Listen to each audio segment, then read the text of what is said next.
A'udzubillahi minasyaitonirrajim. Bismillahirrahmanirrahim. Assalamualaikum warahmatullahi wabarakatuh. Kembali lagi di channel Sampul Hitam. Untuk cerita kali ini, Mas Sukir masih melanjutkan cerita yang sebelumnya yang berjudul Ratih, Fitnah dan Dendam. Cerita ini ditulis oleh Ami Siti. Dan tak usah berlama-lama, bagaimanakah untuk kelanjutan cerita kali ini? Ini dia kisahnya. Selamat mendengarkan. Singkat cerita, sudah beberapa hari aku melakukan puasa mutih. Makan dan minum hanya dengan air putih, nasi dan sayur bening. Kadang aku ingin mengakhiri saja puasa ini. Jika aku bayangkan puasa Ramadan saja nggak sampai 40 hari. Dan waktu buka puasa tidak boleh makan apa saja tanpa kecuali. Dan waktu buka puasa kita boleh makan apa saja tanpa kecuali.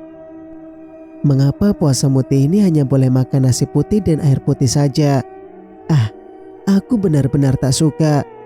Tapi setiap kali aku ingin membatalkan niat, setiap kali pula bayangan-bayangan perlakuan warga kampungku teringat kembali.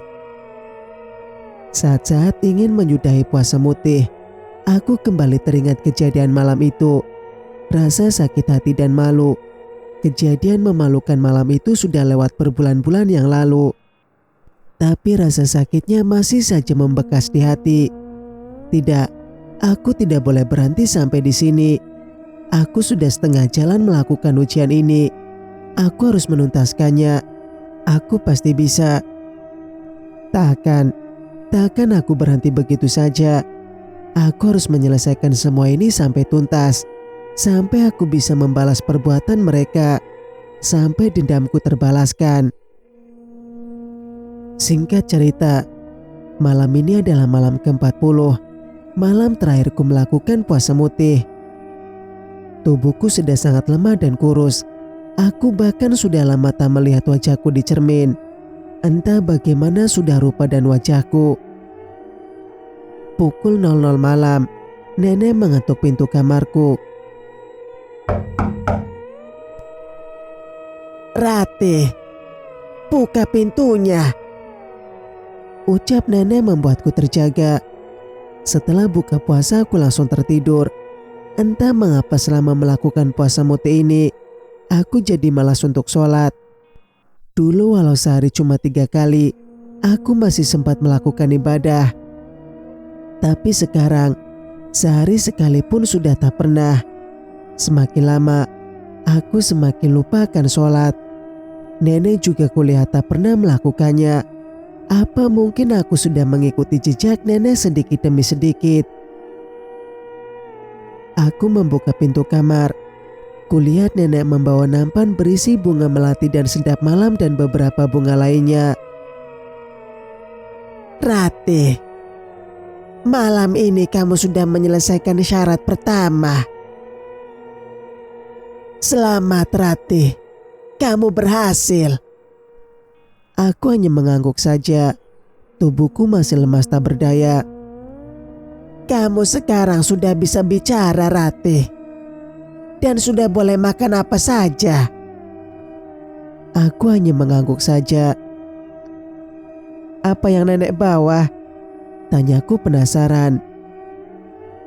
"Ini makan malammu," ucap nenek sambil menyodorkan kembang sedap malam dan melati ke hadapanku.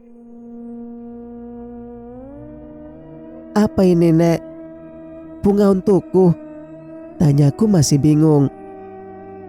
"Setelah kamu selesai puasa mutih, maka kamu harus makan bunga-bunga ini agar kekuatan dan tenagamu kembali pulih." "Tapi Ratih tidak suka, Nek. Ratih tak pernah makan bunga. Apalagi bunga masih segar seperti ini." Aku berkata jujur. Kulihat raut murung di wajah nenek. "Kamu coba dulu, Nduk. Jika rasanya manis berarti kekuatanmu sudah bertambah. Tapi jika rasanya pahit, maka kamu masih lemah." Aku semakin bingung melihat perlakuan nenek. Semakin hari semakin banyak ilmu baru yang kulihat. Aku Aku menuruti perintah nenek. Ku ambil sebiji bunga sedap malam. Dengan berat hati aku memasukkan bunga itu ke dalam mulut. Aneh, mengapa rasa bunga ini jadi manis di mulutku? Padahal setahuku bunga seperti ini bukanlah jenis makanan yang bersifat manis. Bagaimana, Nduk?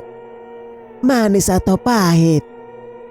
Nenek penasaran dengan rasa bunga yang sedang kukunyah. Manis, Nek. Aku pingin makan lagi boleh? Aneh sekali.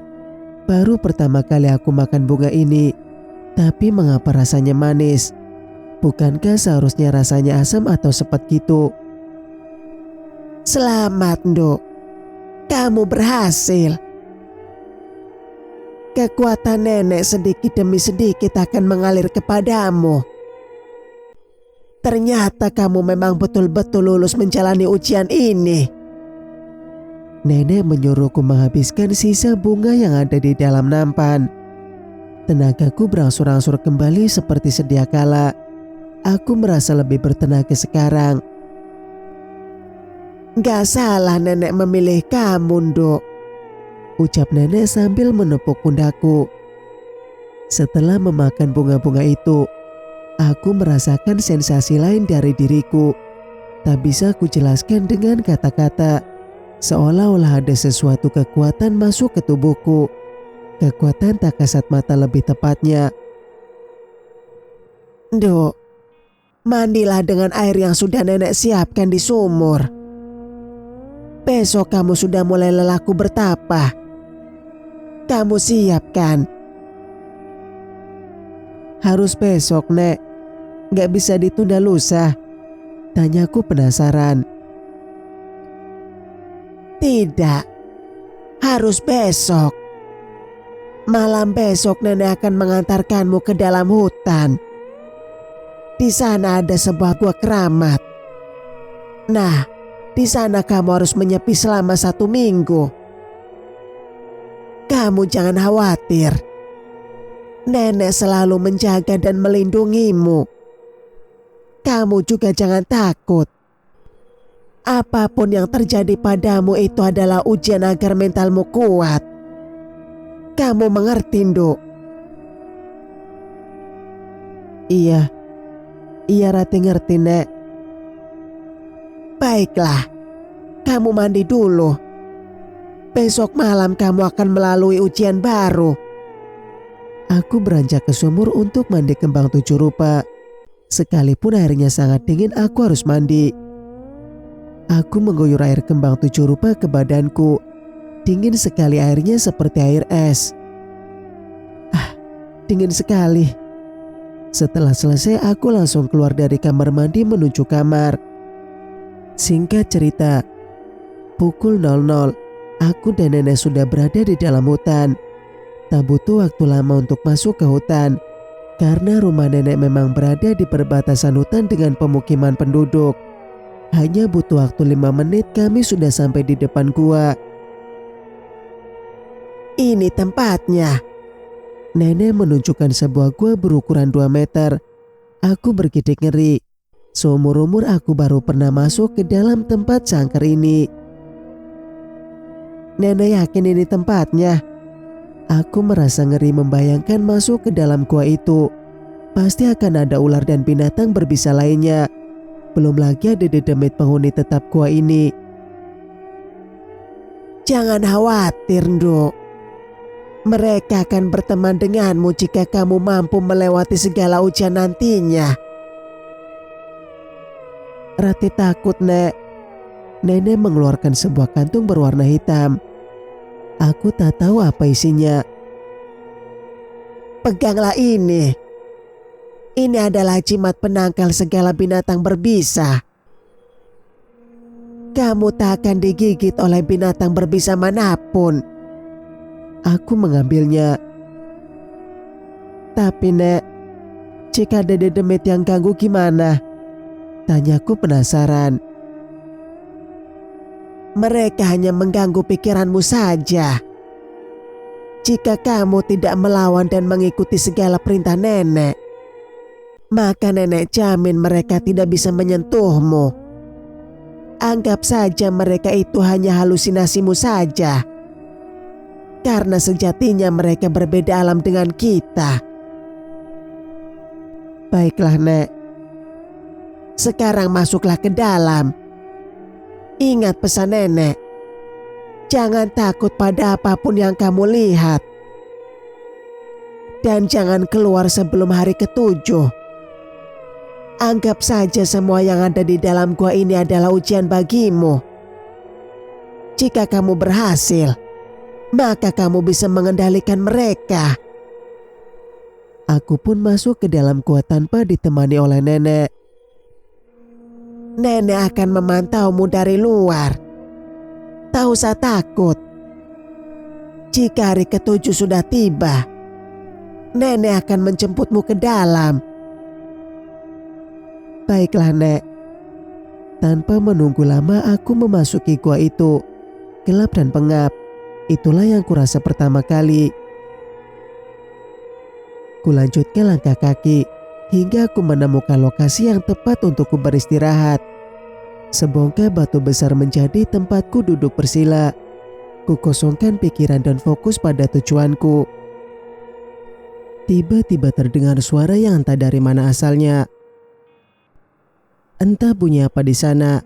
Aku masih duduk sambil menutup mata. Kurasakan udara dingin mulai menusuk pori-pori kulitku. Entah jam berapa sekarang. Tempat ini sangat menakutkan, apalagi malam hari seperti ini. Samar-samar aku mendengar suara langkah kaki yang tidak normal. Suara langkah kaki berat dengan langkah yang besar. Semakin lama suara langkah itu semakin mendekat. Mataku masih terpejam. Antara takut dan khawatir makhluk apa yang sedang berjalan ke arahku itu. Aku mencoba membuka sedikit ujung mata.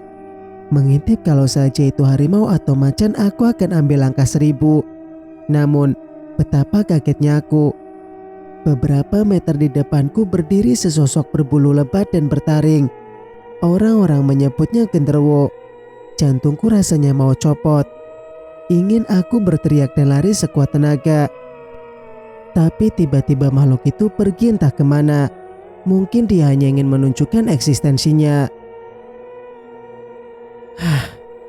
Keringat dingin meluncur dari pelipisku.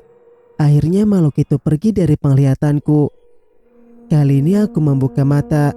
Kalau saja ada sesuatu yang mengerikan di depanku, aku bisa melihat dan siap-siap lari. Tak berselang lama, tiba-tiba terdengar suara rintihan seperti suara wanita menangis. Tangisan pilu yang menyayat hati. Kupindahi seisi gua. Tak ada siapa-siapa. Jantungku mulai berpacu. Semakin lama suara tangisan itu semakin menjauh dan semakin menghilang. Namun, betapa kagetnya aku ketika di sudut gua aku melihat penampakan wanita berbaju putih dengan rambut panjang acak-acakan.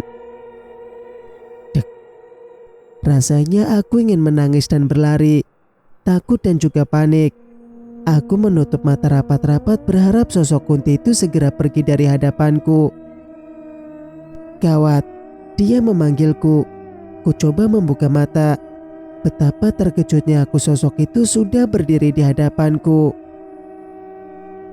Aku tahu apa maksud kamu kesini. Jangan takut. Aku takkan mengganggumu. Ucap si Kunti sambil mengutil rambutnya yang acak-acakan itu. Aku tak bisa berkata apa-apa. Lidahku keluh, badanku kaku. Rasanya ingin pingsan saja. Tapi tak bisa. Seumur hidup baru kali ini aku melihat Kunti di depan mataku. Namamu Ratih kan? Aku Melati. Bagaimana dia bisa tahu namaku?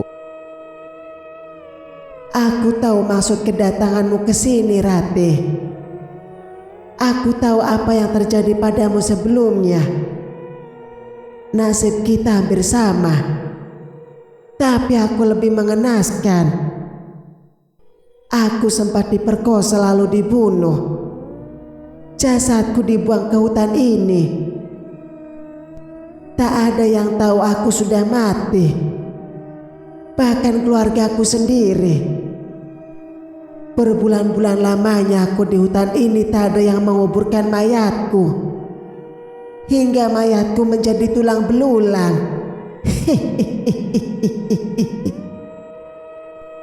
Miris sekali kejadian yang menimpa setan satu ini. Sudah diperkosa lalu dibunuh pula.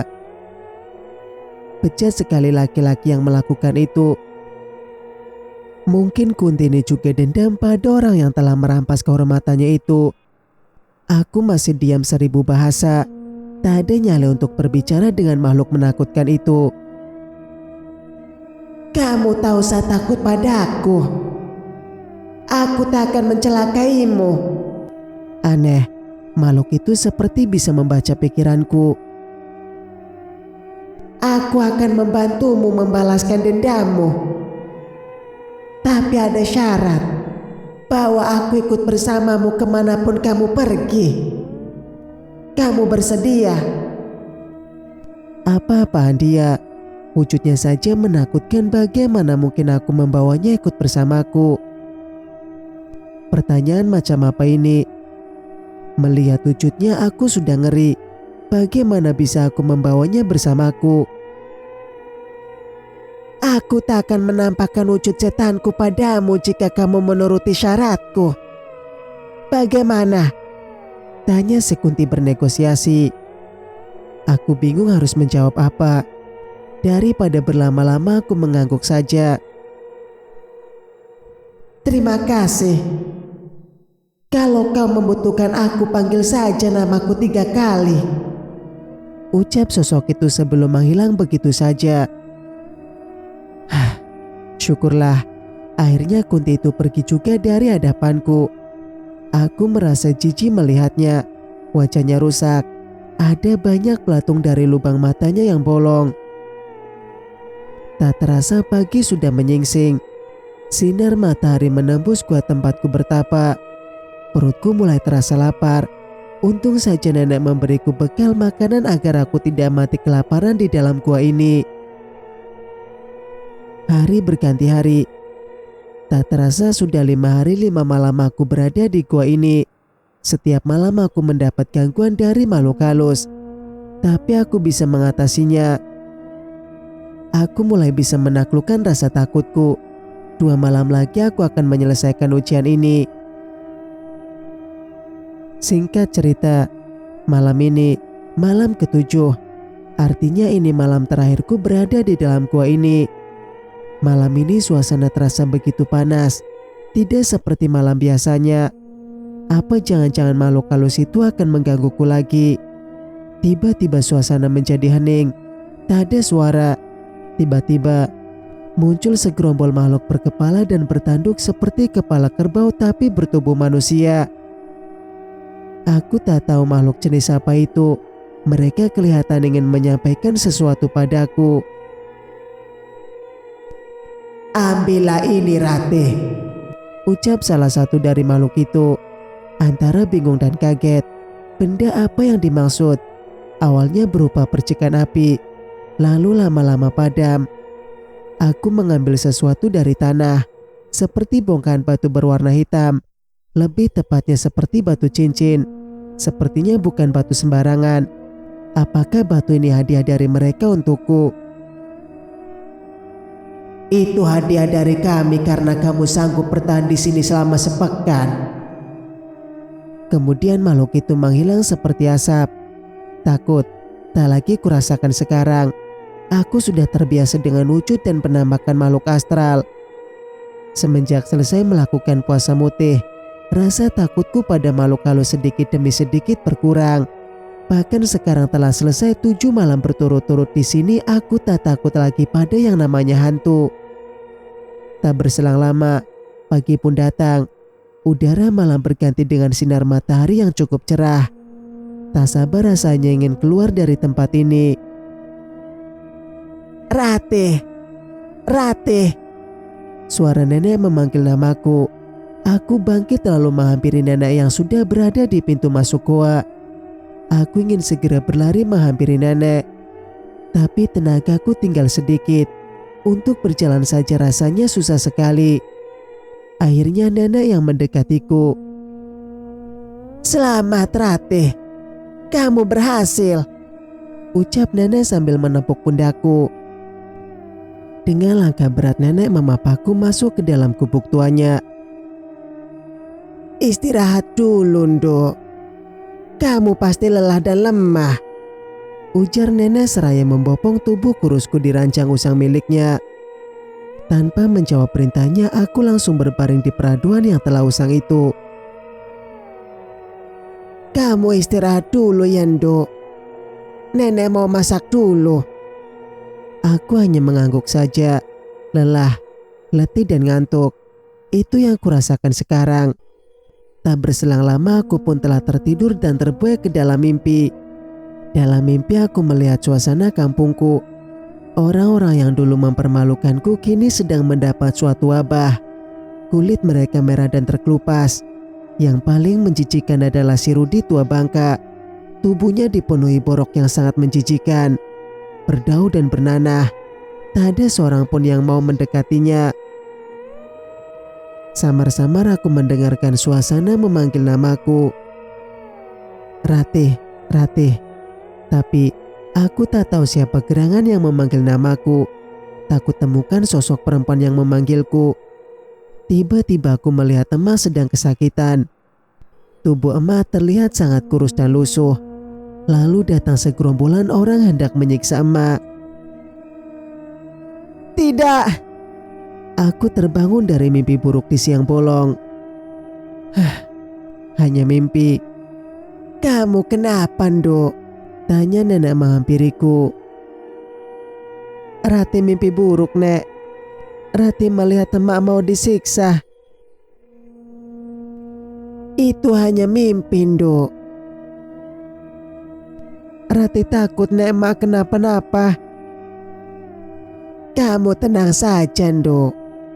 Emakmu di sana baik-baik saja. Nenek yakin di sana ada abang dan adik-adikmu yang bakal menjaga emakmu. Kamu tenang saja ya, ujar nenek sambil mengelus rambutku. Aku hanya mengangguk saja. Keringat dingin bercucuran di keningku. Semoga saja emak baik-baik saja di sana. Nenek sudah siap masak lauk kesukaan kamu. Kita makan sama-sama yuk. Kamu pasti lapar kan? Iya, Nek. Ratih lapar sekali. Aku bangkit membantu nenek lalu beranjak ke dapur.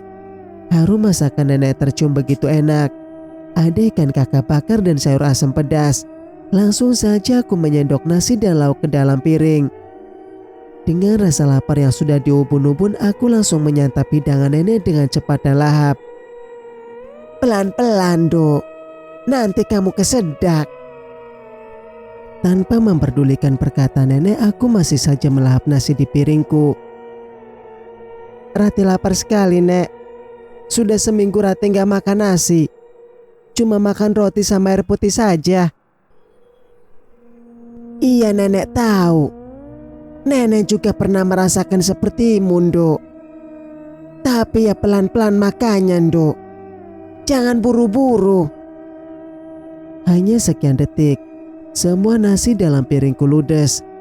Tubuhku seperti baterai yang baru dicas. Tenagaku berangsur-angsur pulih kembali. Lega sekali rasanya. Akhirnya bisa makan nasi juga, Nek. Nenek hanya tersenyum melihatku. Ditambahnya nasi ke dalam piringku. Begitu juga lauknya. Makan yang banyak, Nduk. Kamu semakin kurus sekarang. Iya, Nek. Aku langsung melahap nasi dan lauk yang ditaruh nenek. Kenyang sekali rasanya perutku. Saking kenyangnya aku tak sanggup bangun lagi. Yang bisa aku lakukan setelah makan langsung tidur. Saat terbangun aku baru sadar kalau hari sudah berganti malam. Malam ini terasa begitu dingin.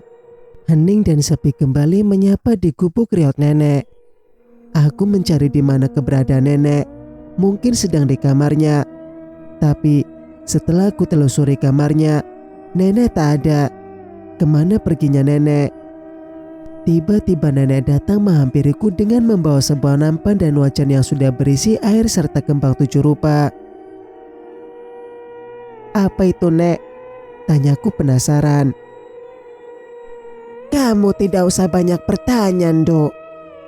Ikuti saja perintah nenek, ucap nenek dengan raut wajah datar.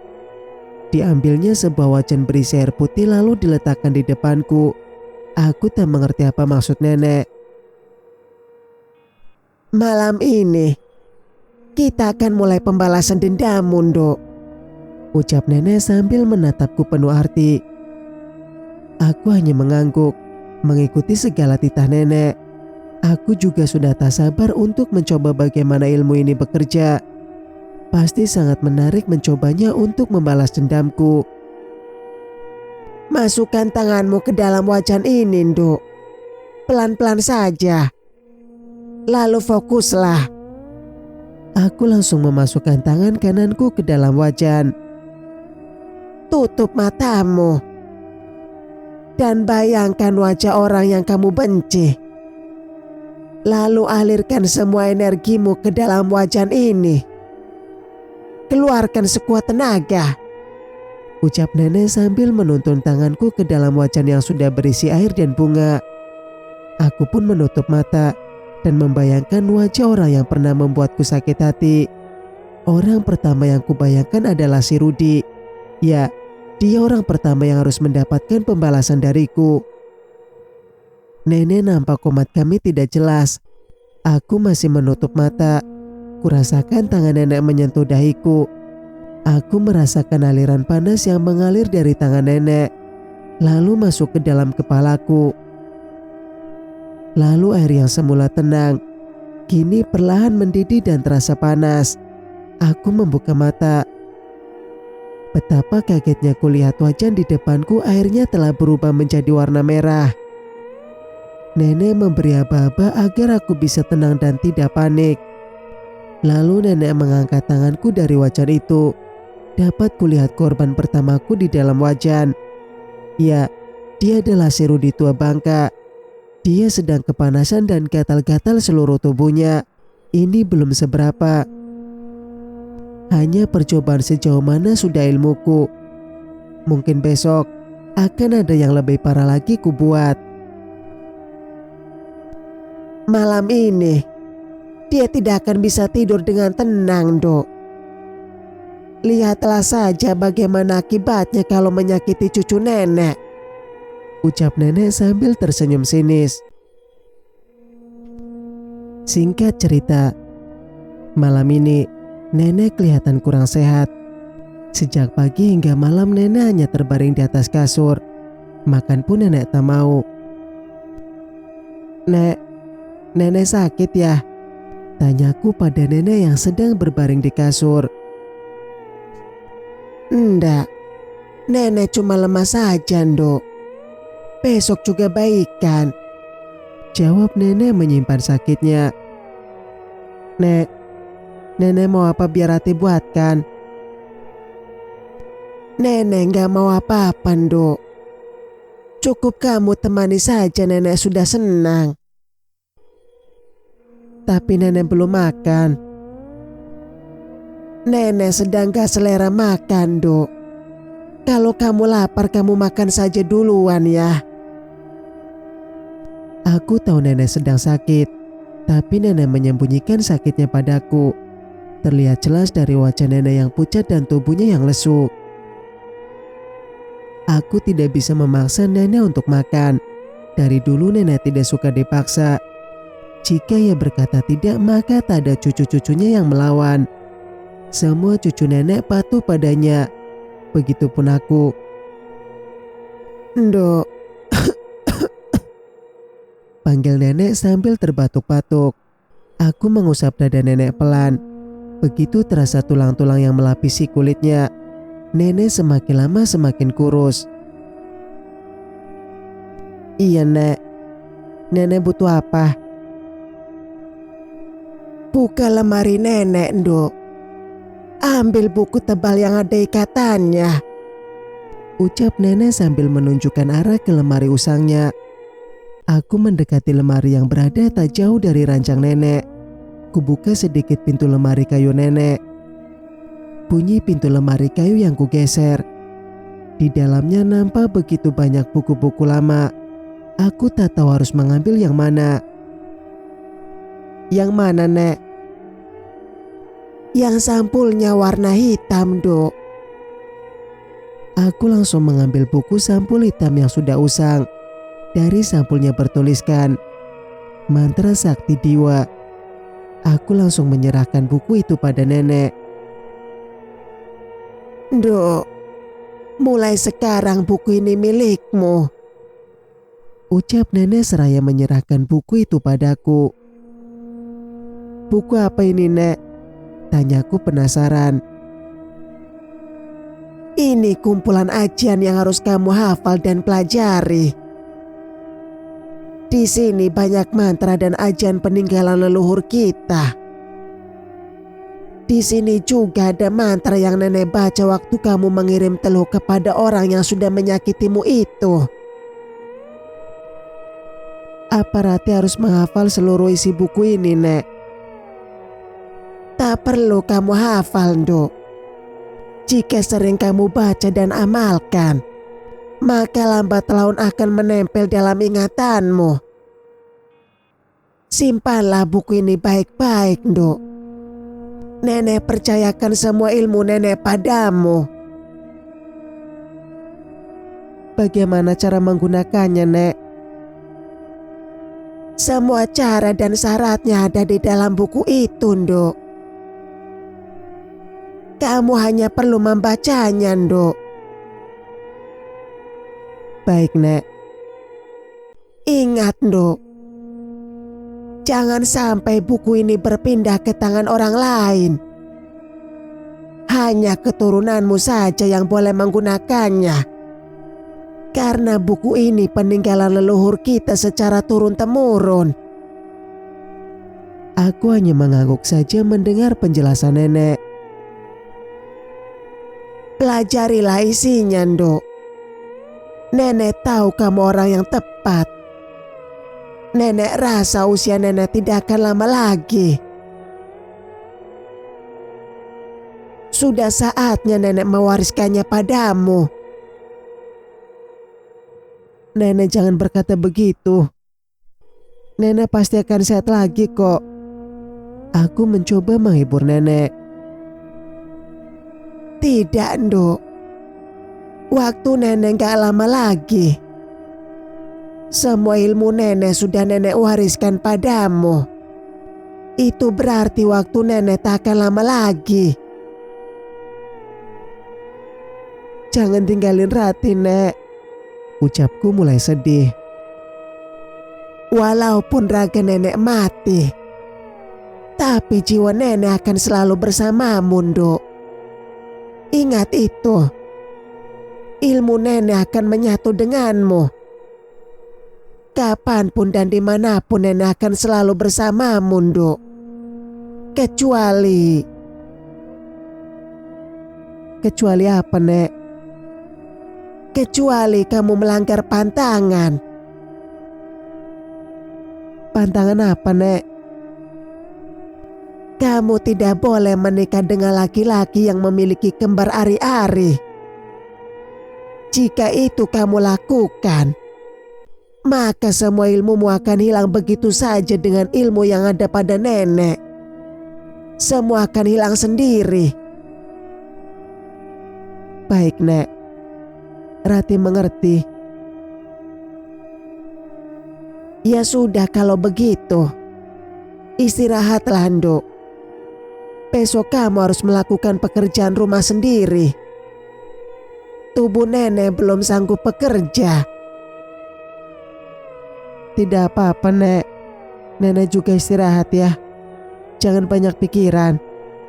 Biar semua pekerjaan nenek Rati yang kerjakan. Terima kasih, Dok. Kamu sudah banyak membantu nenek.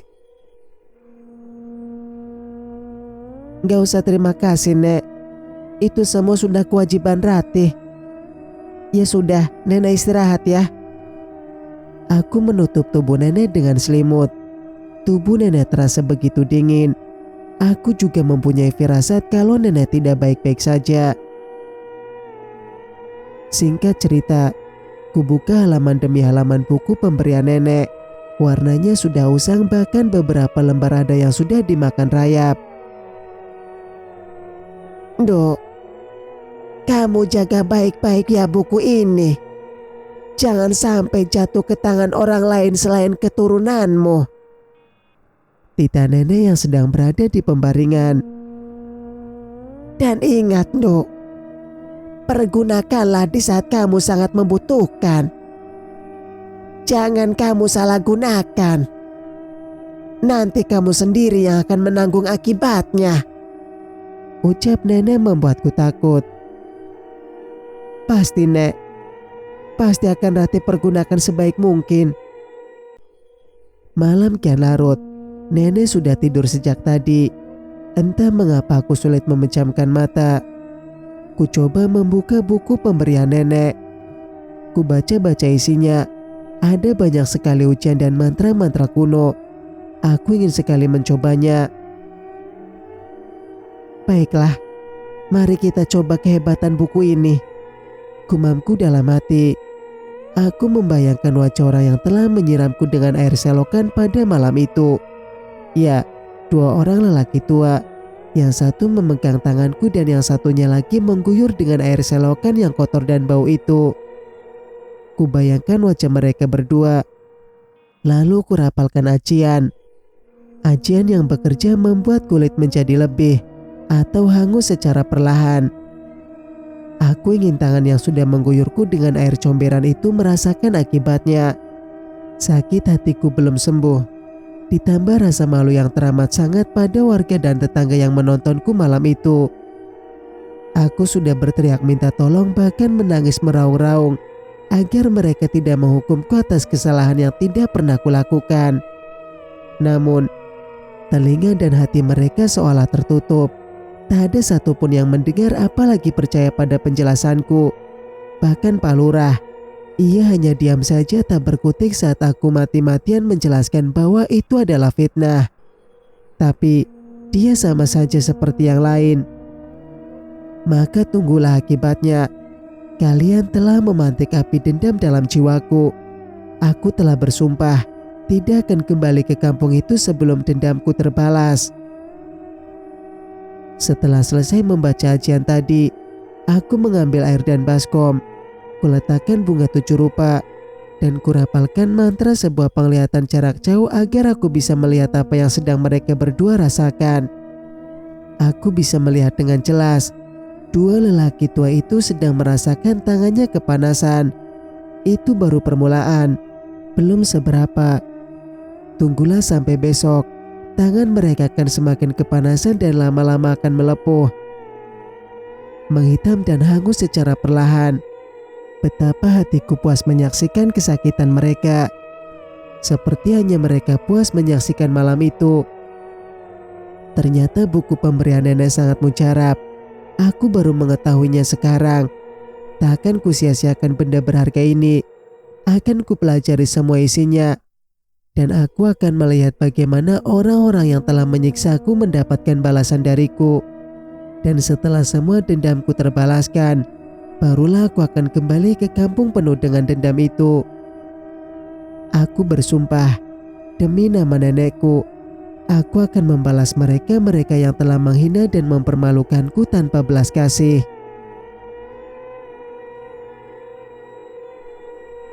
Bersambung, nantikan kelanjutannya di video berikutnya. Mas Sukir pamit. Wassalamualaikum warahmatullahi wabarakatuh.